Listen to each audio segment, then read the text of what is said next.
I used to believe my art was useless. I'll guess. You've loved arts ever since you were a kid.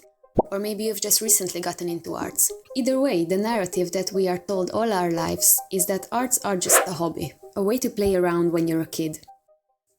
But for some of us, it's a need. It's like a small journey each time we pick up a pencil, but for so long, I couldn't put a name to it. But now I see that I'm not alone with this, and I'll show how you can make art that heals. This journey takes 6 steps. The 5th step is the most important advice that I wish everyone were told when they start creating. I'll share how and why this works, so that by the end you'll have a unique idea in a complete piece. When my last year of high school began, I felt lost because I didn't have one clear career goal in mind, since so many things interested me. So after some exercises about finding my true purpose, I've come up with the genius plan. Since I don't have one clear goal, I should focus all my energies on studying so that I can become someone useful and valuable. Show me a world where I could be so dependable, or clinical, or intellectual, cynical. Therefore, there is no more space, no more use for arts anymore. And I don't need it anyways because I'm improving myself, therefore I won't feel bad about myself.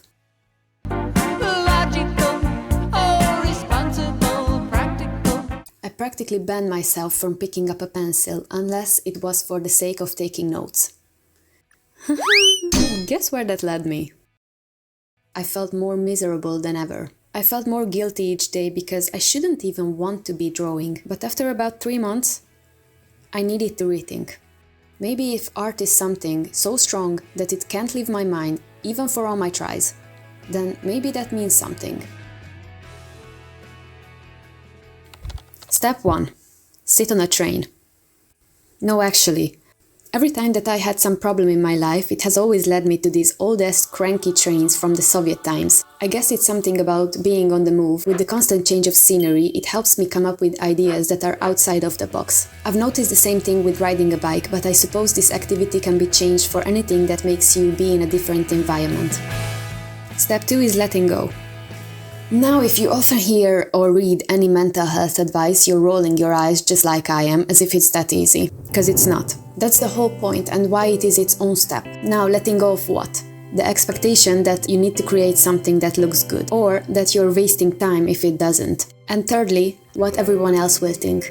Or even that it needs to make sense for anyone else. Don't try to intentionally include symbols and messages from the viewpoints of others. Try to make something universally understood. You can't help anyone whilst you haven't helped yourself. Step 3. Rough sketch, analyze later. The reason I like trains is because it's a fixed amount of time till your next stop. This rules out 2 obstacles: feeling stuck, frozen, procrastinating, and also perfectionism. The key here is to have the pencil on the paper. The more drawings, the better. Take only the most basic supplies that you can. These are mine. I also like to take 1 or 2 colors. It's also more than okay to note down ideas, random thoughts, stuff you can draw at the moment, textures, colors. Step 4. Now you have your sketches. Close the sketchbook, give it a day or 2, or at least a few hours. When you go and revisit them, now you can analyze. Think of those art historians. You don't have to be like them. The reason that I've found that this works is because you know yourself best. For example, at the time I drew this, I had no idea why, I just drew bunny legs. Later it was clear to me that it was a sign of fear, constantly running away from things, being afraid of potential. However, even if you don't understand certain things, the journey was still there. We don't have to understand everything for it to work. Maybe they're meant for another occasion. It's often the act of creating itself that brings the relief. It would be foolish to dismiss a piece of art because you can't explain it with words. The purpose of a painting is to be a painting, not to be turned into poetry. Once you've got some kind of interpretation, now, with a limited amount of time, maybe 10 minutes, search for some references for parts that you think are important. For example, I also looked up references for this exact type of wings that I wanted to draw. But don't get lost in this part. Now 5. Now when you're all set to make the final piece, you've put on your music, not an educational podcast. I want you to write this down on a sticky note next to you. Create it for another you. Maybe you've heard the advice to go into it thinking that everyone will hate it, so that you won't care that much. Now I say to create it for someone exactly like you. This sentence might sound selfish, but it makes you realize 2 things. 1. The absurdity of wanting to please everyone or anyone at all. Because really, no one has been in your exact shoes. No one will agree with you 100% of the time. So there is no point in living by the criteria of someone else.